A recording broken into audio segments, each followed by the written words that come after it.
સામાન્ય રીતે ઓછો વરસાદ પડતો હોય તેવા એક વિસ્તારમાં છેલ્લા 10 વર્ષ દરમિયાન પડેલા સરેરાશ વરસાદ અને પાકની પ્રતિ એકર ઉપજની વિગત પરથી નીચેના પરિણામો મળે છે.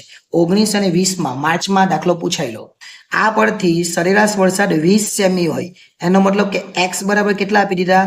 20 આપી દીધા. છેલ્લે જે આપણે કરતા હતા એમાં. એટલે હવે શું કરવાનું એક ધ્યાન રાખજો. પહેલા મધ્યક એટલે એને શું કહેવાય? X bar. તો એક્સ બાર આપણને આપેલો છે 18. આ એક્સ બાર અને આ વાય બાર. તો વાય બાર કેટલો આપેલો છે? 970. અહીંયા પ્રમાણિત વિચલન છે એટલે કે એસએક્સ આપેલો છે આપણને 2 અને એસવાય આપણને આપેલો છે 38. અને છેલ્લે કીધું છે સહસંબંધાંક એટલે આર કહેવાય અને આર આપેલો છે આપણને 0.6. અને અગાઉનો જે દાખલો હતો એમાં જે કરેલું એ પ્રમાણે જ આમાં પણ કરવું પડશે. એટલે આપણે સૂત્ર મૂકીશું બીનું સૂત્ર આપણે આગળ કયું મૂકેલું? તો બી બરાબર આર ઇન્ટુ એસવાય ના છેદમાં એસએક્સ. આ સૂત્ર હંમેશા યાદ રાખજો. ઓકે, આર આપેલો છે 0.6. એસવાય કેટલા છે? તો એસવાય છે 38 અને એસએક્સ કેટલા છે? તો એસએક્સ છે 2. પહેલું ઉપર એસવાય મૂકવાનું છે એટલે 0.6 અને 38 ભાગ્યા 2 કરીએ તો 19 આવે. એટલે બી નો જવાબ તો આપણને મળી ગયો. બી બરાબર 0.6 ગુણ્યા 19 એટલે કેટલા આવશે? 11.4. ચાલો, એક જવાબ મળે પછી એ શોધવાનો. એ બરાબર આપણને ખબર છે વાય બાર ઓછા બી એક્સ બાર.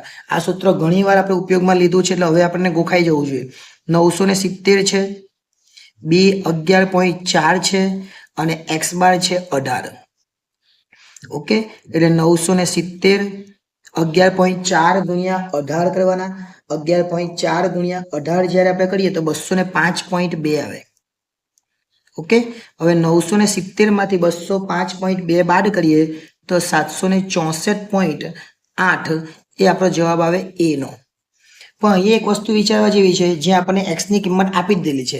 એનો મતલબ કે હવે વાય કેપ નો જવાબ આવવાનો. વાય કેપ બરાબર એ વત્તા બી એક્સ. અહીં સુધી આપણું પૂરું થઈ જતું હતું. એટલે 764.8 બી બરાબર 11.4 અને એક્સ સુધી આપણું પૂરું થઈ જતું.